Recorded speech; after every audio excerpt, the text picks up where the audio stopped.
Greetings and welcome to the definitive primary energy weapon tier list for AC6. Well, as definitive as it can be, it is still my opinion, so you know. But yeah, with the game seemingly not going to be getting another major update, instead we'll probably just have to wait till the next game, I figured I'd use my extensive knowledge of the game to formulate some tier lists for the weapons. And although preferably I would have another voice join me, this time I'll be doing it solo, as I couldn't really think of anyone I knew that had a specialization in energy weapons. So yeah, it would just be me this time. And if you're just here for the tier list and you want the Trust Me Bro version, here it is right there. But if you want to hear my thought process and opinions on why, stick around. So yes, without further ado, let us begin. Alright, so here we are. We have all the primary energy weapons we are going to be ranking today. Also went ahead and threw in the two coral weapons. And although they, of course, again, they don't scale off of energy firearm spec, they're still basically energy weapons. They're coral, so, you know, we will add them indubitably. Alright, first, we're starting with the laser handgun. Alright, so yes, I'll start with the good and the bad. For the good is, of course, very light, so quite affordable. Fast fire rate, decent damage, very quick cooling. However, its damage isn't insane. I wouldn't ever really pair it with another weapon. It's not a combo I'm aware of. And anytime I have it in a build, I just usually just swap it out for the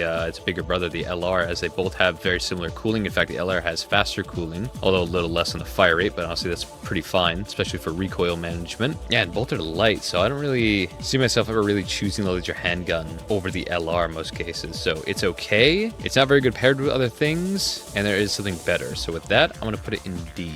Then good old bad, as it can be mid if you pair, or if you of course like dual wield them and just shred, but you can effectively do the same thing with the LR or any other like kinetic handgun, and you'd be way better off. All right, next, the PR, the tried shot plasma rifle. Upsides, the damage is quite nice if you land the full thing. It having the tried shot and a very big AoE whenever the actual projectiles detonate does mean it's quite effective at closer to medium to closer ranges. At the medium to longish range, it's fairly easy to dodge and it's very telegraphed, and it won't do a whole lot if only one or two hit. Not gonna do nothing, but you know, it's highly avoidable for the most part in my findings anyway. The fire rate's also pretty slow compared to the Nebula. Damage is very solid on a 20B. In fact, it's only really great on a 20B build as a type of kiting weapon. So an enemy is aggressive, they come at you, you spam the charge shot to, you know, just hit them with a wall of damage and impact, which can lead to other weapons to one-shot stagger them. But if you're chasing people down, it's very not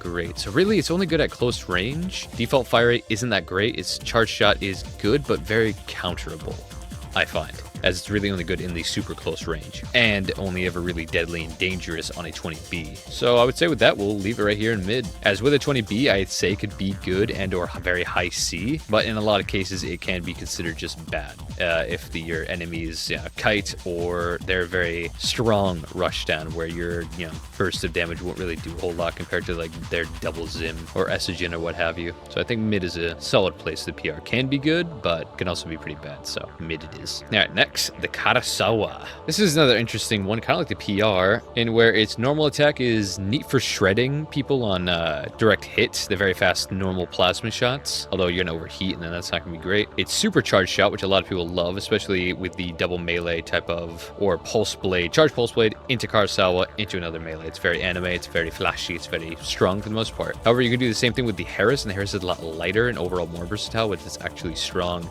normal shots and faster cooling and much faster charge time, versus the Karasawa you have to charge up to the normal variant and then to the third, which takes forever, or I guess the second charge. And if it has two hits of damage that might one-shot stagger or do a lot of damage to a build, in that it's initial hit of the actual beam and then an explosion after the beam. So if you hit a target that's moving pretty fast and they have decent stability around probably 1700 if I had to guess, off to just off the good old dome, if they're moving fast enough, they're just going to hit by the initial beam and then keep going while the explosion lingers past them, meaning they're not going to get one-shot stagger like you may see with a lot of other builds that maybe are standing still or so. So in a lot of ways, if you're using it for a supercharge attack, it's kind of just a worse Harris in almost every single way, and it's very heavy and EN costly, which is very unfortunate. However, a very good part of the Karasawa is its normal first charge attack. The projectile speed is very fast, the damage is very high, it charges up pretty decently quick, especially on a 20B build, and if you chain it with something else like another Karasawa or maybe an LR, you can alternate between the two charge attacks over and over and over, and it will never overheat. So if you slap two Karasawas on like a wheelchair, most likely like a boat or a tank, you can just alternate the charge attack over and over and over, and it's actually pretty solid. So with that, I think mid makes sense. Again, also should be said when it comes to comparing its charge shot against, like, say, the Harris, I find, at least in my experience of going up against the Karasawa and using the Karasawa, it is way easier to dodge the full charge Karasawa shot at a medium-ish to close range than it is to dodge the Harris. I don't know if that's just connection stuff or actual bolt velocity of each attack, even though they're both very fast, but I find the Karasawa very easy to dodge and outplay, as well as it takes forever to charge up to that attack, so you'll see it coming a mile away, versus the Harris, which charges up real fast. So with all that said, I think it can be really good if you're pairing with two of them and alternating between the charge attack. I think it's where this thing really shines, because you can alternate between the charge until they stagger and then light them up with plasma, or just keep alternating charge attacks over and over and over and do damage that way. That's fine. But it is also super counterable if you're not doing that. Anything else, it's just a worse Harris, and it's weighing you down by a lot. So with that,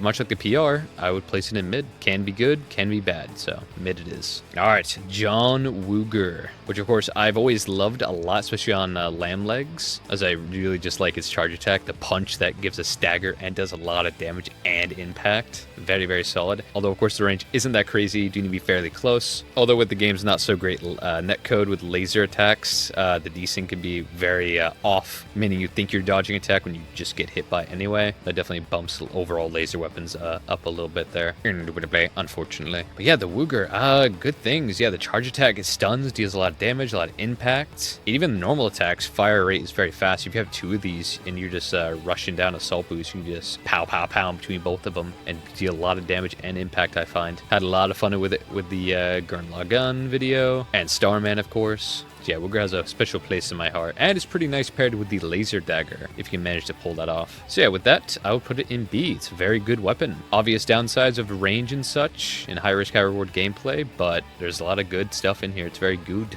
indubitably. Now, next we have the good old Nebula. Not the Nebula Redshift, we got that down here, but normal, good old Neb. Alright, and for a lot more good than bad with the Neb, fast fire rate, decent damage, can be boosted by 20B for some nutty damage. Of course, its charge attack charges pretty quick, and you can fire the charge attack and then recharge and shoot it again over and over and over infinitely, as the time between the attacks and its cooling are so good that it simulates infinite charge attack over and over and over again. Super popular on wheels and lamb kites, as you can just throw on 3 missiles and a neb and you're great, and that's mainly because the charge attack of the Nebula has proxy detonation, or proximity detonation, much like bazooka weapons, meaning even if you miss by a couple meters, it will still detonate, making the huge AoE still tag the opponent it just barely missed, which is what makes it a top pick for such builds like Wheelchair and Lamb that want to rat and run away from you, because they can just constantly spam this over and over and over without any type of cooldown, and it will still do some pretty good damage and get some good value.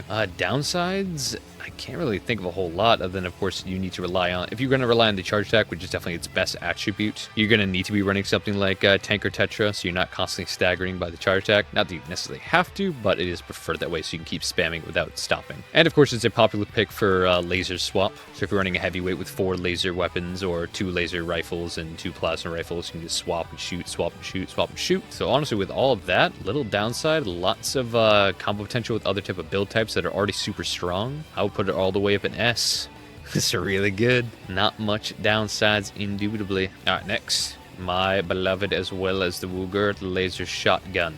Alright, laser shotgun. The ups, good fire rate, very quick charge time, especially with higher energy spec gens like 20B or VE20C. Very good damage, a lot of impact, and very good splash damage especially. Meaning if you pair this on a lamb, like my Starman, it can be doing that damage and very good as a Tetra, you know? You won't have to stop for the charge attacks, which you can constantly alternate between. The cooling's pretty quick even if you do overheat. And on Tetra, of course, you hover, you get that splash damage above because you're just flying above your enemy. And even if you're just using normal attacks, very similar to the Wooger, although fire rate's not as high, but the spread is tighter. And so yeah, good normal attack, very good charge attack for a lot of different reasons, very good on lamb type builds. It's also pretty good paired with other weapons. I got a build coming out with that pretty soon, which I hinted at a long time ago. So yeah, with all that, I'm really leaning into A great weapon overall. Oh yes, with that, now we move on to the LRA. LRA, very good when paired with things like the Ludlow and Estrogen. I've been seeing a lot recently, which makes sense. This has the more damage over impact, so if you pair with an impact over damage weapon, that's best of both worlds. It's a very strong combo overall. It's what we see with the Chimp / Judgment build, which is what we originally see with the Larbster, yada yada, combined combining high damage with high impact. It's over a very solid synergy indeed, especially given it allows builds to play not only a more kiting playstyle, but as well as aggression. So yeah, good one paired with other things. 2 LRs is also pretty damn strong, especially on 20B. And if you slap this on a Tetra or tank, you can alternate between the 2 charge attacks over and over. However, unlike the Karasawa, I wouldn't recommend doing it without a 20B, as this charges up a lot slower than the Karasawa, as it is a lot lighter. So, but if you do have a 20B, which increases the charge time and damage, these things can shred, alternating between the 2 for infinite charge attacks. So with that said, we're going up to the A tier, just like the laser shotgun. Good with paired with other things, good when 2 of them. Good on laser swap, much like the Nebula. Yeah, the only downsides I would say is fire rate, and it does overheat pretty quick. Not as quick as, say, the LRB, but much faster than, say, like the LR, necessarily, and Nebula, rather. Alright, next, the Nebula Redshift. Alright, well, it is coral damage, so it, of course, ignores all defenses. That's very nice. The fire rate isn't insane, especially compared to its brother, the Zwalt, although it is a lot lighter on EN and stuff, or weight, mainly. Charge attack does not have proxy, I'm quite sure, which definitely knocks it down from the Nebula. Also good on laser swap like the Nebula and LR. So yeah, I would say it's just kind of like a less Zwalt if you're more on a, it's like a budget Zwalt. Charge attack isn't as good, normal attack isn't as good, but it is coral and just solid on laser swap. So I would say B. It's nice as a paired type of kite chip weapon, and it's good on a very strong laser swap setup in Nebula. Alright, next, the LR. A very strong laser weapon for kiting, especially. The more powerful version of the laser handgun in pretty much every way. Faster cooling, more damage, not so much of the fire rate, but still fires very fast, so it doesn't matter, and not too much more heavy. Yeah, on a 20B kite setup, very, very strong, even without a 20B. Also pretty damn strong as a more subtle damage kite if you're not looking for pure stagger, and looking for something a little lighter than Harris's, a little faster than a Rensetsu. Perfect middle child, I'd say. Yeah, of course, it doesn't do a lot of impact at all. That's definitely its weakest or its biggest flaw. And damage is good, nothing insane, but the fire rate is very good and the cooling's very good, so it's a lot of consistent damage. Although you really do need a 20B to really bring it out. But if you're a good enough kite and you're against more heavier opponents, they're not really going to catch you and you can just pelt them. So yeah, I would say it is a great weapon. Very solid weapon, even greater on 20B. All right, now the good old LRB, the LARB. Good old LARB. This one's a little more down and up. Upsides, does a lot of damage, especially on 20B, can absolutely shred. However, it is very heavy, not the best paired with other things other than laser swap setups, because again, it's pretty heavy, so it's kind of hard to pair with other things to have great synergy. Overheats on 4 shots, overheats on the first charge attack, so you can't alternate charge attacks like the LRA.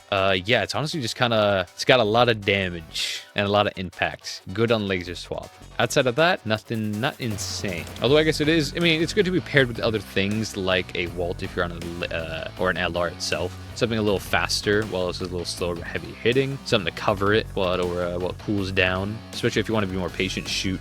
Wait till it cools, shoot, wait till it cools, even just a little bit to extend a couple more shots before it overheats. It's pretty solid like that, but only on like heavy kites and stuff like that. So with that, I would say B. Can be great on like a laser swap especially, or Larpster. You know, those Larpsters aren't insanely meta anymore. Mainly replaced by things like Chimp and yada yada, and laser swap itself almost. So yeah, I would say B. Pretty strong, but it has a lot of downsides. Alright, now for the bubble guns, which I might as well just rank both at the same time because they're hardly different, at least in practice. In fact, they're pretty damn good if you use both of them. You run 2 in your hand and then 2 on the back, and you run Melander arms to the recoil. Just spray the entirety of one, then to the next one, and then swap. The entirety of one, entirety of the next one, and swap. You almost have infinite bubbles, which is very nice. Bubbles are really cool because they scale with energy spec, so you can get a lot of damage out of them, and they don't do a lot of impact at all, which kind of works to their unique advantage where they're doing subtle damage. You'll be running after someone who's playing a kite bubble, or maybe they're running after you, honestly, just self-boosting bubble waving you, and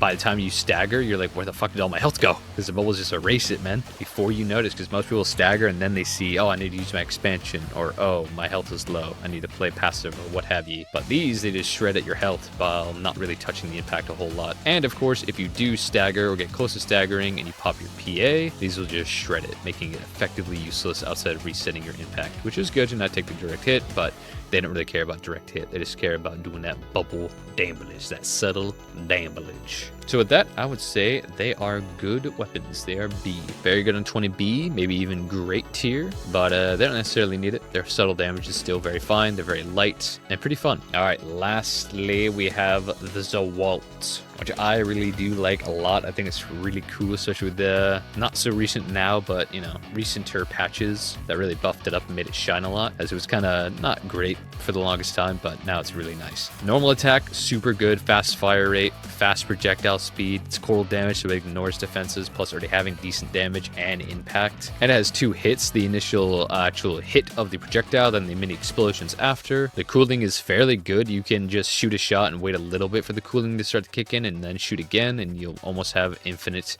bullets before you have to reload or, you know, cool off. Its charge attack charges very quick. The noodle I wouldn't ever recommend really using. It's kind of a meme, but if you can line it up with a good direct hit for a punish, that's solid.